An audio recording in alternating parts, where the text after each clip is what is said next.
Selamat pagi semuanya. Saya atas nama Lutgardis Krisdayanti Widiani, Prodi D4 Teknologi Laboratorium Medik, semester 3 Universitas Ma'arif Hasyim Latif. Saya akan membahas tentang titrasi alkalimetri. Alkalimetri berasal dari dua suku kata, yaitu alkali yang berarti basa dan metri yang berarti pengukuran.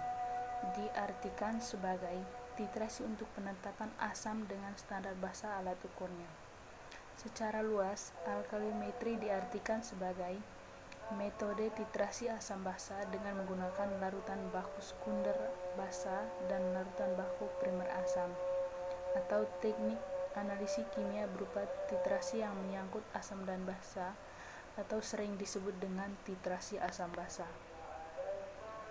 Dalam titrasi asam basa, jumlah relatif asam dan basa yang diperlukan untuk mencapai titik ekivalen ditentukan oleh perbandingan mol asam H+ dan basa OH- yang bereaksi.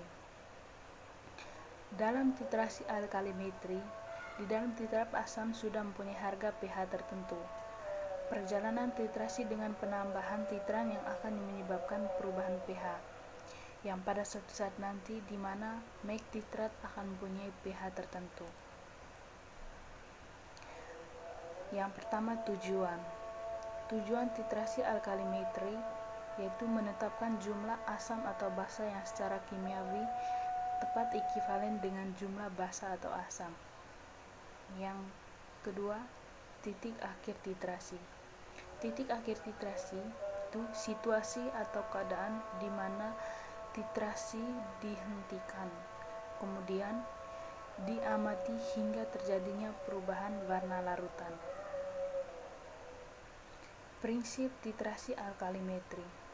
Prinsip alkalimetri adalah prinsip titrasi asam basa, yaitu terjadinya reaksi penetralan antara asam dan basa atau sebaliknya.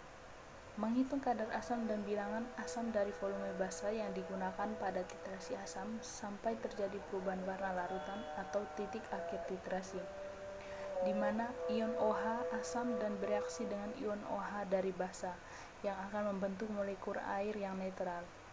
Terjadi reaksi penetralan antara zat pentiter atau titran dan zat yang dititrasi atau titrat. Indikator titrasi alkalimetri. Indikator merupakan senyawa halokromik yang ditambahkan dalam jumlah kecil ke dalam sampel. Umumnya adalah larutan yang akan memberikan warna sesuai dengan kondisi pH larutan tersebut. Indikator yang biasa digunakan adalah phenolphthalein atau indikator PP. Phenolphthalein akan menunjukkan perubahan menjadi warna merah pada larutan basa, sedangkan pada larutan asam dan netral larutan akan tetap berwarna bening atau tidak berwarna. Larutan standar yang sering digunakan dalam titrasi alkalimetri yaitu larutan standar primer dan larutan standar sekunder. Larutan standar primer adalah larutan yang senyawanya tersedia dalam bentuk murni dan diperoleh dengan tingkat kemurnian yang sangat tinggi. Contohnya natrium karbonat atau NaCO3 dan asam sulfat atau H2SO4. Kemudian larutan standar sekunder. Larutan standar sekunder adalah larutan yang dibuat melalui standarisasi terhadap standar primer untuk mendapatkan konsentrasi dari larutan lain. Contohnya NaOH dan KOH. Titrasi alkalimetri asam asetat. Titran NaOH, standar primer asam oksalat, indikator phenolphthalein atau indikator PP, titik akhir titrasi tidak berwarna menjadi merah muda. NaOH mempunyai sifat hidroskopis sehingga tidak dapat digunakan sebagai zat standar primer. Maka NaOH distandarisasi dengan larutan standar primer asam oksalat. Cara kerja atau standarisasi NaOH. Yang pertama, Disiapkan alat dan bahan yang akan digunakan.